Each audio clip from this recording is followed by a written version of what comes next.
Hello, and welcome back to Specimen the Sociologist. This is your host, Justin Reichman. Now, today I'm actually seated right outside one of my new favorite coffee shops called Seasmith, and she is beautifully located on the corner of Broadway and Barbara Bailey Way. Now, if you are a Seattle native and you heard me drop the name Broadway, you know that this is an active street both during the day and at night. So if you hear perhaps strong language in the background, perhaps someone like blaring music out of their car, or I don't know, a lot of honking, just know that is the essence of Seattle in the form of white noise on the back of today's episode. But anywho, let's get back to today's content. So again, my name is Justin Reichman, and I am today's host. And if you couldn't tell from the name of the podcast, I have a very corny way of introducing myself. And that is my name, Jessamine, rhymes with specimen, but with a J.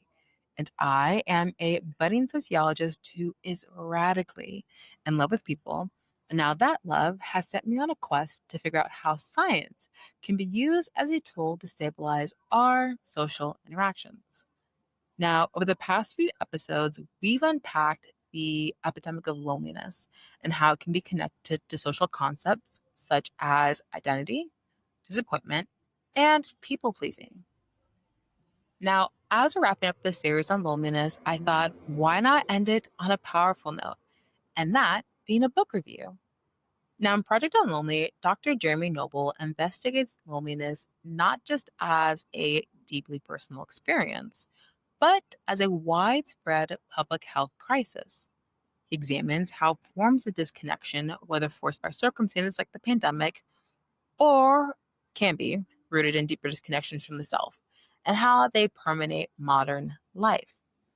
Now, this book does actually a really solid job on blending research, storytelling, and conversations with voices from medicine, education, the arts, and different lived experiences to explore how disconnection operates and how reconnection can be fostered. Now, before we dive further into this book review, I would like to give a very, very special shout out to my dear friend, Calvin Tran. Now, Calvin and I, we met all the way back in college during a first year retreat. And I'll tell you this, from that moment in time, our relationship has now flowed into that of a 9-year friendship filled with fun nights out and about, many conversations in the library, and a whole lot of heart to hearts. And what was really sweet was once Calvin heard that I was embarking on the PhD journey, and how I was very eager to study loneliness from a sociological perspective, he did not waste a moment in supporting me in this new season. And not only has he been a day one supporter of this podcast, but Calvin was the one who actually bought me this book that we'll be reviewing today. And as in cherry on top, Calvin was able to have Dr. Jeremy Noble himself sign a copy addressed to me. So if you're listening to this, Calvin, which I know you are, thank you for being the blueprint of a kind person. It has been an absolute reward to watch you weave your dreams, passions, and values into a life rooted in service of others. And to sprinkle a little bit more on top, your humor and spice truly makes you one of a kind. So continue to consider others, enjoy the character development that comes with being a PhD kiddo, and never forget that I'm always in your corner wherever I am in the world. And on that emotional note, let's dive back into today's book review, Project UnLonely by Dr. Jeremy Noble. Now, in Project UnLonely, Dr. Jeremy Noble confronts one of the most pervasive and misunderstood epidemics of our time, loneliness. Now, drawing on his background in medicine, public health, and creative arts, Noble reframes loneliness as a biological and social signal, but one that's not rooted in a person's personal failures. Rather, the book argues that loneliness is often treated as an individual issue when in fact it is a systemic crisis embedded in culture, technology, and institutional neglect. Now, this book isn't just a diagnosis, but it's also a prescription. Noble proposes that one of the most effective antidotes to disconnection is actually creative expression, which he positions not as an optional pastime, but as a deeply human and healing practice. Now, going on a brief tangent, I would argue that creative expression is the byproduct of a person's identity being established, and that the ultimate antidote isn't just an activity, rather, it's a person knowing who they are and what their core values are. But again, I'll discuss possible critiques towards the end of this episode. But let's actually transition now. I guess good transition point to talk a little bit more about the structure and the themes found in the book. So again, as I prefaced before, the book is organized using the perfect blend of narrative storytelling, scientific research, and real-life profiles from the Unlonely Project's work. And from that, we have four primary themes. The first theme is the biological and psychological science of loneliness. The second theme is the social drivers of disconnection. So, how can we go from just viewing disconnection as like a stigma to that of it being structural inequality? The third theme would be the healing power of creativity, especially for those feeling marginalized or unseen. And last but not least, the practical steps for individuals, communities, and institutions to respond. Now, each chapter introduces stories of people who experience loneliness in various ways, whether it's the story of a veteran or a healthcare worker to a teenager to even an elder. Noble doesn't just describe isolation as, again, just an experience, but he engages it through the lives of those that he's worked with.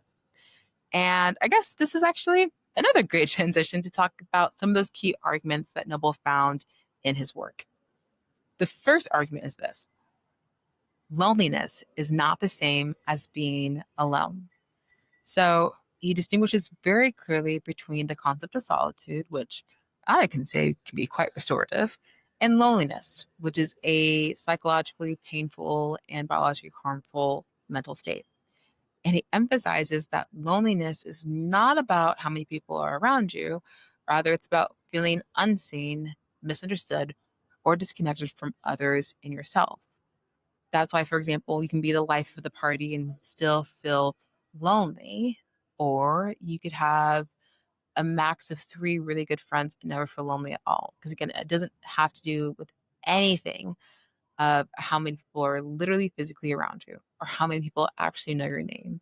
It's a matter of intimacy from those relationships and if they actually allow you to feel seen and to fully be recognized. Now, the second argument that Noble makes is loneliness is a public health emergency. And this is where he starts to pull in a little from his background in medicine. And he talks about how there are just really compelling statistics behind loneliness and how it impacts the body. For example, he discusses how chronic loneliness increases the risk of heart disease, stroke, dementia, and early death. He also states how it can be as comparable to a person smoking 15 cigarettes a day, and how loneliness can contribute to mental health issues, addictions, and even societal instability. Now, the third argument that he makes is that loneliness is actually disconnection from oneself. One of the more original arguments is that loneliness often stems from internal fragmentation, which is a disconnection from purpose, creativity, or identity. And he suggests that reconnection with self through creative practices can actually build resilience and self worth, which in turn opens doors to deeper interpersonal and community connections. And then this is like one of his last arguments, which is creativity is medicine.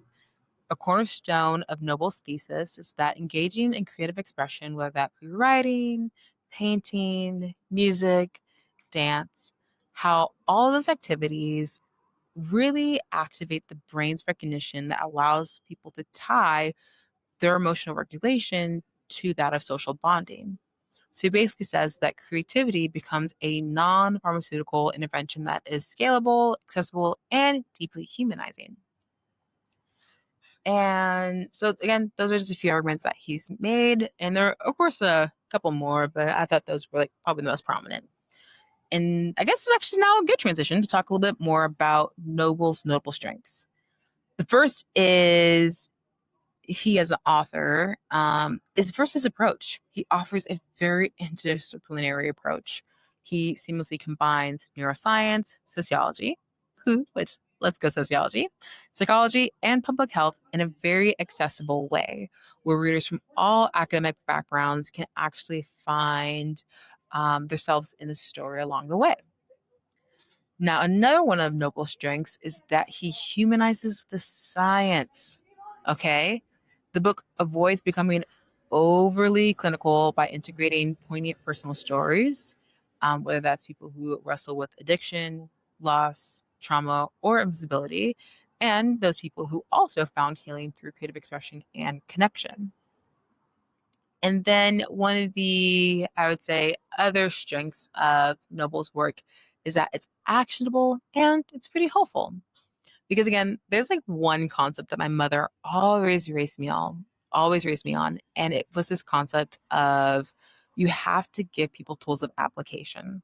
She said information by itself is not powerful unless the other person on the receiving end knows what to do with that information. And I think that's what sets Nobel's work apart from anyone else when it comes to not only talking about loneliness, but actually giving sound solutions. So again, he doesn't just diagnose a problem, he offers a framework for healing, which again is creative engagement, community initiatives, therapeutic practices, and policy recommendations.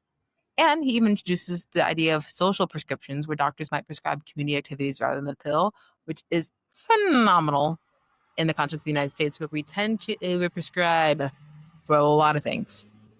But as powerful as Nobel's work has proven to be, there are a few critiques that I have to offer. Now, as a budding sociologist, you know that I'm all about systems, social structures, and social problems. So, while Noble does acknowledge structural and systemic issues, there are certain topics like economic precarity, systemic racism, or digital surveillance that deserve deeper engagement. And these forces directly impact how we each relate to the loneliness epidemic and how we actually have the resources to quote unquote be creative.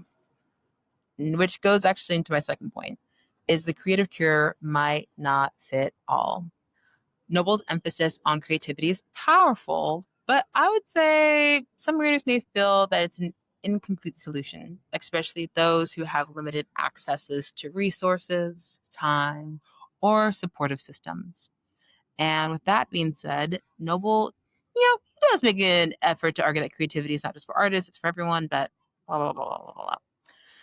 I would also just push this narrative a little bit further, and I would actually make the case that creativity doesn't always have to be expressed through an art form, rather, it can be expressed in a person's identity. And what really is powerful about that is that there's not a single person who has experienced every conversation, moment, and or hardship that perhaps you have as an individual. And so creativity is the expression of those moments, whether in your passion or personality. And it's basically the accumulation of who you are. So this might sound like a lot of word salad and a whole lot of mumbo jumbo, but basically what I'm trying to say is there's only one you, and that's creative enough. Whether you express that in traditional arts or whether that's just how you show up in a conversation, that truly, while creative expression is the byproduct of knowing who you are is the true solution to loneliness. Now, my third argument or my third critique is that sometimes his personal narrative weighs a little bit too heavy in certain parts. So there are moments where Noble's personal stories and reflections sometimes dominated the sections of the book, which didn't necessarily resonate with like my lived experience, but for others, that vulnerability may be enduring. So I guess to each their own. And then the last little critique is the cultural consideration. There are aspects of culture that have already embraced these principles, And on the other hand, Nobel's next steps may just apply in a very white context, but in an immigrant, Black, low socioeconomic status, like people who come from those more intersectional based backgrounds, they may have a little bit more of a challenge of taking these critiques and actively applying it to the personal life. But with all that being said, I still believe this is a actual very powerful book to read. And here are the people that I think should definitely read it. One, if you are a mental health professional and a healthcare worker, if you are an artist, an educator, a community organizer, let's say you're a policymaker who is focused on public health and wellness, or maybe even a father or father figure. And you know what? Since we're just naming everybody in the neighborhood, if you are a person who has ever felt lonely, this is a book for you to read. And as an elder of Generation Z, I'll say that this book is especially relevant for younger generations navigating digital connection fatigue, older adults who are experiencing physical isolation, and even caregivers who are working with vulnerable populations. Um, and yeah, honestly, I think this book's for everyone and everyone. But on that final note, there's not much else I think I have to offer for this book review. This is like actually literally the first book review I've ever done outside of an academic environment. So hopefully this gives you a brief little synopsis of his work. And I'm excited to see in the future as I continue to read a little bit more and invite you guys into the books that I have stored into my heart, into my head, that this will be just a fun little invitation for you to also learn alongside me. Um, but actually, there are a few things I do want to end this episode on. And that's actually three standout quotes that I found to be very powerful. The first quote is this: it is, loneliness is like a thirst, it's a signal, not a weakness. The second quote is, art gives loneliness a language. And the third is, you don't have to be an artist to be creative, you just have to be human. And with that being said, I believe that Project UnLonely is a very thoughtful, well researched, and deeply compassionate book by Dr. Jeremy Noble. I believe he does a phenomenal job in taking a very complex, often stigmatized experience and reframing it as a call to connection, not only with others, but with ourselves. And I found that his solutions are refreshing. And I love that they are grounded in humanity, creativity, and evidence. So, again, this book isn't just a book about loneliness, it's a guide for creating community, which is what we're all about here. So, on that note, I'm going to go inside the coffee shop, say hi to my friend because I've been outside recording this episode for a hot little minute. And yeah, so if you have yet to subscribe to the podcast, what are you doing, baby? You're taking your time. Specimen Sociologist is streaming on Spotify, Apple Pod, and on YouTube. And the next episode I'm really geeked about will actually be on the sociology of anxiety. And that's going to usher us into a whole new mini series. We're going to talk about anxiety from a structural and cultural standpoint. And on that note, I will talk to you guys later. And I hope that you have a powerful day. Bye.